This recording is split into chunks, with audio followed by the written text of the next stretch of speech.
ഹരേ കൃഷ്ണ. എല്ലാവർക്കും ശ്രീരാധാസ് കിച്ചണിലേക്ക് സ്വാഗതം. എല്ലാവരും സുഖമായിരിക്കുന്നു എന്ന് വിചാരിക്കുന്നു. വീഡിയോ ഒക്കെ കാണുന്നുണ്ടല്ലോ അല്ലേ? കമൻറ്റ് ചെയ്യണേ, സബ്സ്ക്രൈബൊക്കെ ചെയ്യണേ. ഒന്ന് ഉണ്ടാക്കാൻ പോകുന്നത് അടദോശയാണ്. അപ്പോൾ എങ്ങനെയാണ് ഉണ്ടാക്കാമെന്ന് നോക്കാം. നമുക്ക് അടദോശ എങ്ങനെയാണ് ഉണ്ടാക്കുന്നതെന്ന് നോക്കാം. അതിനാവശ്യമായിട്ടുള്ള സാധനങ്ങൾ എന്താണെന്ന് നോക്കാം. നമുക്ക് പച്ചരി എടുത്തിട്ടുണ്ട്, 1 കപ്പ് പച്ചരി.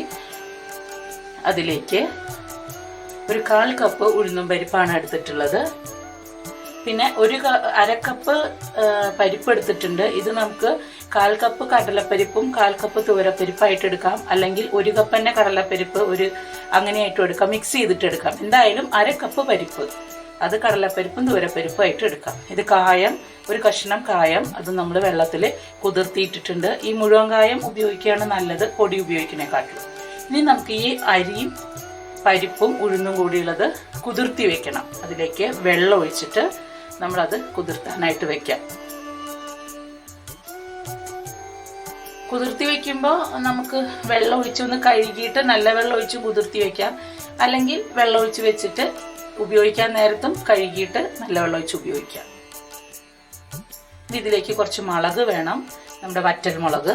അതൊരു 10-15 എടുത്തിട്ടുണ്ട്. കാരണം ചെറിയ മുളകാണ് എൻ്റെ അടുത്ത്, അത് കാരണം കൊണ്ടാണ്. നല്ല വലിയ മുളകും എരിവുള്ളതൊക്കെയാണെന്നുണ്ടെങ്കിൽ ഒരു 8-9 മുളകൊക്കെ മതി എരിവിനനുസരിച്ചിട്ട്. അതും കൂടി ഈ വെള്ളത്തിലിട്ടിട്ട് നമ്മൾ അതൊന്ന് കുതിർക്കണം, സോഫ്റ്റ് ആവാൻ വേണ്ടിയിട്ട്. ഇനിയിപ്പോൾ ഇങ്ങനെ അല്ലെങ്കിൽ വേറെ വെള്ളത്തിലും നമ്മൾക്ക് ഈ മുളക് കുതിർത്തിയിട്ടാൽ മതി. എന്തായാലും അരിയുടെ ഒപ്പം അത് അരി കുതിർത്തിയിടുമ്പോൾ തന്നെ ഈ മുളകും കായും സെപ്പറേറ്റ്, കായം എന്തായാലും സെപ്പറേറ്റ് കുതിർത്തിയിടണം. ഇനി നമുക്കത് കുതിരാൻ വയ്ക്കാം. നമുക്കൊരു 1.5-2 മണിക്കൂർ കഴിഞ്ഞിട്ടാണ് നമ്മളിത് എടുക്കുന്നത്. ഒരു 1-2 മണിക്കൂർ കഴിഞ്ഞു. നമുക്ക് നോക്കാം. അപ്പം മുളകൊക്കെ നല്ല സോഫ്റ്റ് ആയിട്ടുണ്ട്. ഇനി എന്താ വേണ്ടതെന്ന് വെച്ചാൽ നമ്മൾ ആദ്യം മുളകിനെ ഈ അരിയിൽ നിന്ന് സെപ്പറേറ്റ് ചെയ്യുക. ആദ്യം മുളക് എടുത്തിങ്ങോട്ട് മാറ്റുക. കാരണം ഞാൻ നല്ല വെള്ളം ഒഴിച്ചല്ല വെച്ചിരിക്കണേ. അപ്പോൾ ഈ മുളക് എടുത്ത് മാറ്റിയിട്ട് ഈ അരി ഒന്ന് എനിക്ക് കഴുകി കൊണ്ടുവരേണ്ടതായിട്ടുണ്ട്. അപ്പം മുളക് എടുത്ത് മാറ്റി ഇനി ഞാൻ അരി ഒന്ന് കഴുകി ഊറ്റി കൊണ്ടുവരാം. അരി കഴുകി ഊറ്റി കൊണ്ടുവന്നിട്ടുണ്ട്, നമ്മൾ കുതിർത്തിയത്. ഇനി നമുക്കിത് മിക്സിയിൽ ഒന്ന് അരച്ചെടുക്കണം. മിക്സിയിൽ അരച്ചെടുക്കുമ്പോൾ ശ്രദ്ധിക്കുക, നമുക്ക് നല്ല നൈസായിട്ട് അരയണ്ട, കുറച്ച് തരിതരിയായിട്ടാണ് വേണ്ടത്. കുറച്ച് തരിതരിയായിട്ട് ഞാൻ അരച്ചെടുത്തിട്ടുണ്ട്. പിന്നെ ഒരുപാട് വെള്ളം ചേർത്തിട്ടും അരയ്ക്കാതിരിക്കാൻ ശ്രമിക്കുക. കാരണം വെള്ളം നമുക്ക് ലാസ്റ്റ് മിക്സ് ചെയ്യാം, അല്ലെങ്കിൽ വെള്ളം കൂടിപ്പോവും. അപ്പോൾ ആദ്യം 1 ട്രിപ്പ് അരച്ചെടുത്തു, ബാക്കി കുറച്ചുണ്ടായിരുന്നു, അത് 2ാം ട്രിപ്പ് അരക്കുകയാണ്. അത് അരയ്ക്കണ സമയത്ത് ഇതൊന്ന് ജസ്റ്റ് ഒന്ന് കറക്കിക്കൊണ്ടുവരിക. നേരത്തെ അത്രയും വേണ്ട, കാരണം ഇനി നമ്മൾക്ക് മുളകും കറിവേപ്പിൻ്റെ ഇലയൊക്കെ ഇട്ട് അരയ്ക്കാനുള്ളതല്ലേ. ഇതേപോലെ ജസ്റ്റ് ഒന്ന് കറക്കി എടുത്ത് കൊണ്ടുവന്നു. ഇതിലേക്ക് ഇനി നമ്മൾ മാറ്റി വെച്ചിരിക്കുന്ന മുളക്, കറിവേപ്പിൻ്റെ ഇല, ആ കായം ഒക്കെയാണ് ഇട്ടിട്ട് അരയ്ക്കാൻ പോണത്.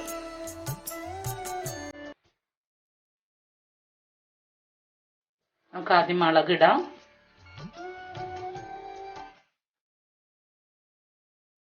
വറ്റൽ മുളക് ഇട്ടു. ഇനി ഇടുന്നത് നമ്മൾ കായമാണ്. കായം നമ്മൾ കുതിർത്തി വെച്ചിട്ടുണ്ടായിരുന്നല്ലോ, ആ കുതിർത്തി വെച്ചത് നമ്മളത് നന്നായിട്ട് അലിയിച്ചെടുക്കുക. സ്പൂണ് കൊണ്ടോ കൈ കൊണ്ടോ തിരുമ്പിയിട്ട് നന്നായി അലിയിച്ച് അതിനെ എടുക്കുക.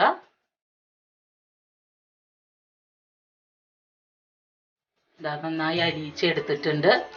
അലിയിച്ചെടുത്തത് നമുക്ക് അതിലേക്ക് ഒഴിക്കാം. അപ്പോൾ ഒരു ചെറിയ കഷ്ണം പോലെയൊക്കെ ഉണ്ടാവും, അത് കുഴപ്പമില്ല, അത് അതിലിട്ടോളൂ. അരയ്ക്കുമ്പോൾ ശരിയായിട്ട് വരും. കായത്തിൻ്റെ ഫ്ലേവറും ഇതിൽ വേണം, അപ്പോഴാണ് നല്ല ടേസ്റ്റ് ഉണ്ടാവുക. വെച്ചാൽ ഒരുപാട് കായല്ല, സ്മെല്ല് വരണം നമുക്ക് കായത്തിൻ്റെ ആ മാവിൽ നിന്നും. ഇനി നമ്മൾ കഴുകി വെടുപ്പാക്കി വെച്ചിരിക്കുന്ന കറിവേപ്പിൻ്റെ ഇല ഇട്ട് കൊടുക്കുക. നമുക്കിതൊന്ന് ചതച്ചിട്ട് കൊണ്ടുവരാം. ചതയ്ക്കാന്ന് പറഞ്ഞാൽ വല്ലാണ്ട് നൈസായിട്ട് അരയരുത്, തരി പോലെ തന്നെ വേണം. ഉപ്പ് ഇപ്പം ഇടണ്ട. ഉപ്പ് നമുക്കിത് അരച്ച് കഴിഞ്ഞതിന് ശേഷം, വെള്ളം ചേർത്തതിന് ശേഷം ഉപ്പിട്ടാൽ മതി. അതെല്ലാം കൂടിയിട്ട് മുളകും കറിവേപ്പിൻ്റെ ഇലയും കായും ഒക്കെ കൂടി ചതച്ചെടുത്തിട്ടുണ്ട്. അതിൽ മുളകൊക്കെ ചിലപ്പോൾ വലുതായിട്ട് കിടക്കുന്നുണ്ട്. അത് ഞാനൊരു ഡെക്കറേഷൻ, ഒരു ചുവപ്പും പച്ചയൊക്കെ കണ്ടോട്ട് വെച്ചിട്ടാണ്. ഇനി ഇങ്ങനെ വേണ്ടെങ്കിൽ ഇതൊന്നും കൂടി വേണമെങ്കിൽ നിങ്ങൾക്ക് അരയ്ക്കാം. പക്ഷെ ഭയങ്കര നൈസാവണ്ട, തരിതരിയായിട്ട് തന്നെ ആവണം എന്നുള്ളൂ. ഇനി ഇത് നമുക്ക് മുന്നേ അരച്ച് മാറ്റി വെച്ചിരിക്കുന്ന മാവിലേക്ക് ഈ മാവും കൂടി നമുക്ക് ഈ അരച്ചതും കൂടി മിക്സ് ചെയ്യാം. അതിട്ട് കൊടുത്തിട്ട് മിക്സിയുടെ ജാറിൽ കുറച്ച് വെള്ളം ഒഴിച്ചിട്ട് അതും കൂടി നമുക്ക് എടുക്കട്ടും കളയണ്ട, അതും ഒന്ന് ഇളക്കി എടുത്തിട്ട് നമുക്ക് അതിലേക്ക് ഒഴിക്കാം. ഇതാണ് പറഞ്ഞത്, ഇങ്ങനെയൊക്കെ നമുക്ക് വെള്ളം ചേർക്കേണ്ടി വരുമ്പോൾ ആദ്യം അരയ്ക്കുമ്പോൾ തന്നെ വെള്ളം ആയി കഴിഞ്ഞാൽ പിന്നെ വെള്ളം കൂടിയെന്ന് വരും. അപ്പോൾ അരയ്ക്കുമ്പോൾ വെള്ളം കുറച്ചിട്ട് അരയ്ക്കുക. ഇനി ഇത് നന്നായി മിക്സ് ചെയ്യുക. എന്നിട്ട് പാകത്തിന് ദോശമാവ് ആവാന പാകത്തിന് നമുക്കിതിൽ കുറേശ്ശെയായിട്ട് വെള്ളം ചേർത്ത് കൊടുക്കുക. ഒരുപാട് വെള്ളമാവാതിരിക്കാനാണ്. ഒരു ദോശമാവിൻ്റെ പരുവത്തിൽ വെള്ളം ചേർത്ത് കൊടുക്കുക. അങ്ങനെ ദോശമാവിൻ്റെ പരുവത്തിൽ വെള്ളമൊക്കെ ആയതിന് ശേഷമാണ് നമ്മൾ ഉപ്പ് ചേർത്ത് കൊടുക്കുന്നത്. അപ്പോൾ നമുക്കൊരു കണക്ക് കിട്ടും മാവ് എത്ര ഉണ്ടെന്നും. ഞാനിപ്പോൾ ഇതിൽ ഉപ്പ് ചേർത്ത് കൊടുക്കുന്നത് 1.25 ടീസ്പൂൺ ആണ് ഞാൻ ചേർത്ത് കൊടുത്തിരിക്കുന്നത്. അത് 1.5 ആയാലും കുഴപ്പമില്ല. ഉപ്പ് കുറച്ച് വേണ്ടവർക്ക് 1.5 കുഴപ്പമില്ല.